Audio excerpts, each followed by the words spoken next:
எட்டி மக்கா வயிறு வசிக்க மாதிரி இருக்கு. அதையம்மா என்கிட்ட சொல்லுத?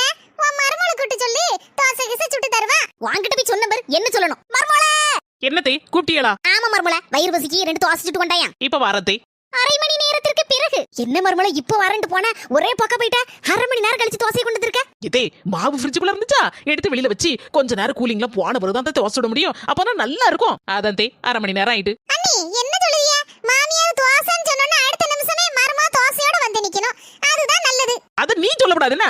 நீங்க என் முறைய பார்த்துட்டே இருக்கிய, தோசை தின்னுங்க, ஆற போகுது. 2 நாள் கழித்து. எனக்கு இப்ப தோசை திங்கணும் போல இருக்கு. நாத்து அன்னைக்கு சொன்ன பத்தியா, நினைச்ச உடனே கொண்டு வந்துடணும் தோசைன்னு. அதான் நீ இன்னைக்கு நினைச்ச, நான் தோசையை கொண்டு வந்துட்டேன்.